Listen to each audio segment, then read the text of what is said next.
we are at war with China, and it is it hasn't turned to a military war, but it's actually turned to very much a subversive war in which each would overthrow the government and do all sorts of stuff. And it's not going to go back. It's going to be that way. The two countries fight wars differently.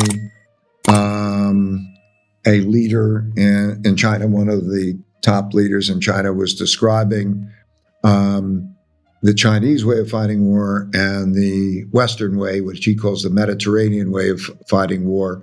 The Mediterranean way is that you go in and you fight to win, and you kill each other, and you do that. The Chinese way of fighting is so that your opponent doesn't even know they're fighting. You win if you're not smart enough to win the war without actually fighting. You must not be very smart.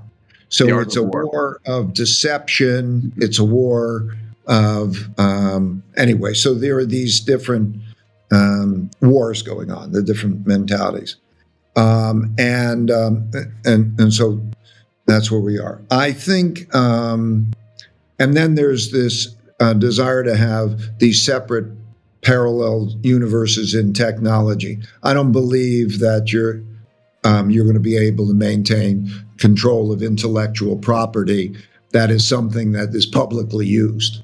I mean, maybe if you go inside your spot and you have sandboxing and whatever it is, and you never bring it out and you never look at it, then maybe you can intellectually protect it. And that's sort of how the atomic bomb was built, and maybe you can do some of that.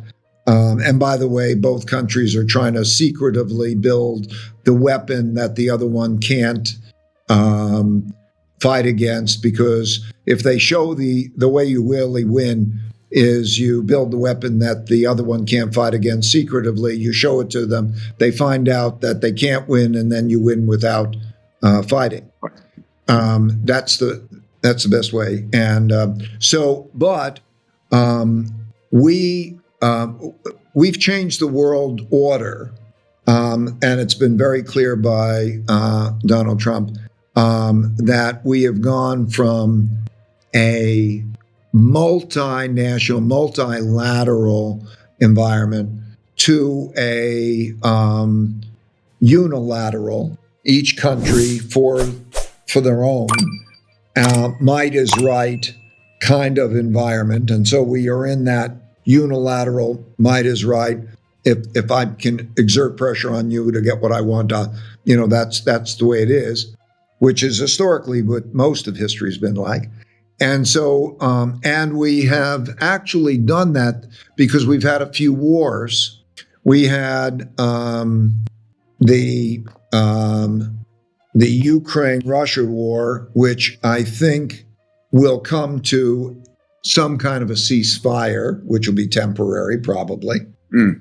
You've had the Israeli, Iran and Iran's proxies war that Israel won, okay? And you've had a conflict between the United States and China that the United States did much better and China did much worse than they would have expected. And particularly, let's say, the Chinese. And the Chinese have domestic issues. We have domestic issues. We will have our domestic issues, but they have domestic issues. And I think it's like you've banged things around, and you're sort of surprised that the Chinese probably are a bit. And nobody wants to go to worse war.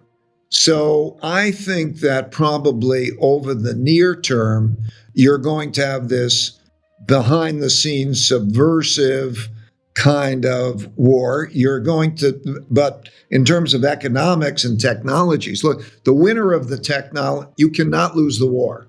Yeah. In the technology war. And by the way, that's also something that's economically, like I think in terms of, let's say, the super scalers. And you must win the technology. Not only countries must win the technology war, those companies must win and profit may not be the number one thing. And I think the opportunities are in the applications and the usage of it. By the way, and China is doing a lot better than that in terms of actual applications. We're advanced on the chips, and by how much, but in terms of actual usage of it and betting in Chinese. So we have this dynamic going on, and China has its own set of issues. So I think that probably over the near term, you'll have a lot of pushing the edge and that kind of stuff, but probably not going over the edge. But that's not a permanent set of circumstances, but that would be my take.